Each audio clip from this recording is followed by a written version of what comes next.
ഇന്ന് ഞാൻ പരിചയപ്പെടുത്തുന്നത് UPS കൊണ്ടൊരു ഇൻവെർട്ടർ എങ്ങനെ നിർമ്മിക്കാം എന്നതാണ്. അതിനായി നമുക്കൊരു പഴയ UPS വേണം. കമ്പ്യൂട്ടർ ഷോപ്പിൽ പഴയ UPS വാങ്ങാൻ ലഭിക്കും. 500 രൂപയ്ക്ക് കിട്ടും.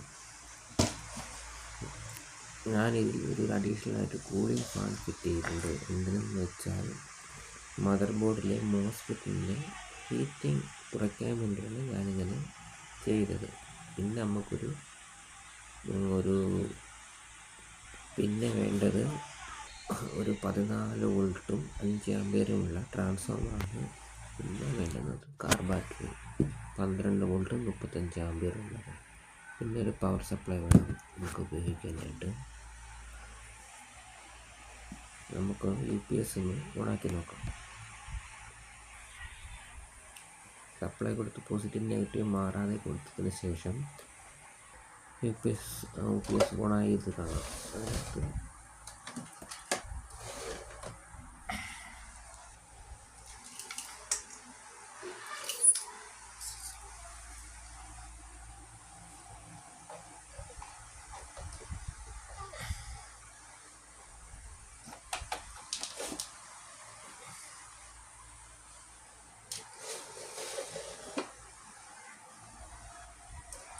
ഇനി നമുക്ക് UPSൻ്റെ പവർ ഓൺ ചെയ്ത് നോക്കാം. അതിൽ ഞാനൊരു ഡിജിറ്റൽ മീറ്റർ വോൾട്ടിമീറ്റർ വെച്ചിട്ടുണ്ട്. അതപ്പം ബാറ്ററിയുടെ വോൾട്ടേജും ഇപ്പോൾ ഉപയോഗിക്കുന്ന സാധനത്തിൻ്റെ ആമ്പിയറും ഒക്കെ അറിയാനായിട്ട് ഇത് വളരെ ഉപകാരമാകും. ഇതിൽ ഒരു ലൈറ്റ് കണക്ഷൻ കൊടുത്ത് നോക്കാം. അപ്പോൾ ആ ലൈറ്റിൻ്റെ എത്ര ആമ്പിയർ യൂസ് ചെയ്യുന്നു എന്നുള്ളതും ബാറ്ററി വോൾട്ടേജും എല്ലാം നമുക്ക് ആ മീറ്ററിൽ കാണാൻ സാധിക്കുന്നതാണ്. പിന്നുള്ളത് ഈ മോസ്ഫെറ്റിൻ്റെ ഹീറ്റിംഗ് ടെമ്പറേച്ചർ അറിയാനുള്ളൊരു ബോർഡാണ്, തെർമോസെറ്റാണ്. അതുവഴിയാണ് ഞാൻ ഫാൻ്റെ കണക്ഷൻ കൊടുത്തിരിക്കുന്നത്.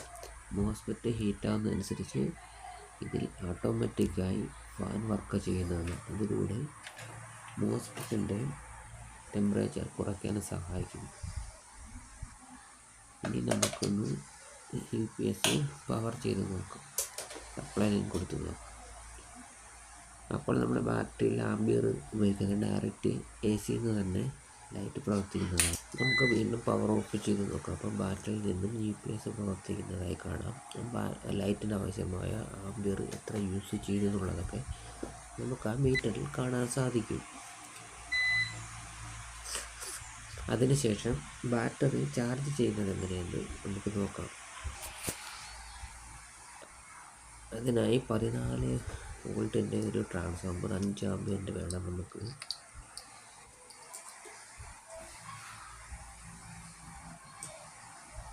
അതുകൂടാതെ ഞാനതിൽ battery automatic cut off board കൂടി യൂസ് ചെയ്തിട്ടുണ്ട്.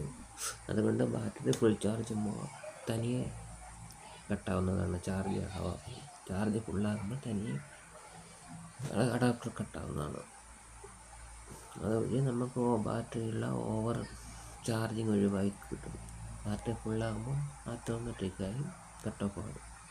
പിന്നെ ബാറ്ററി ചാർജ് കുറഞ്ഞാൽ മാത്രമേ വീണ്ടും ബാറ്ററി റീചാർജ് ചെയ്യുകയുള്ളൂ.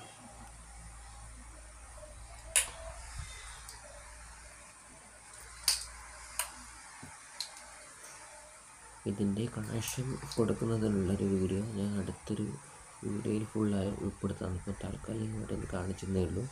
ഇതിൻ്റെ കണക്ഷൻ കൊടുക്കുന്നതിനെ പറ്റിയുള്ള കൂടുതൽ വീഡിയോ മറ്റൊരു വീഡിയോയിൽ ആഡ് ചെയ്യുന്നതാണ്. ഈ ബോർഡിൻ്റെ കണക്ഷൻ കൊടുക്കുന്നതും മൊത്തത്തിൽ. ഓക്കെ, വീഡിയോ ഇഷ്ടമായ ലൈക്ക് ചെയ്യുക.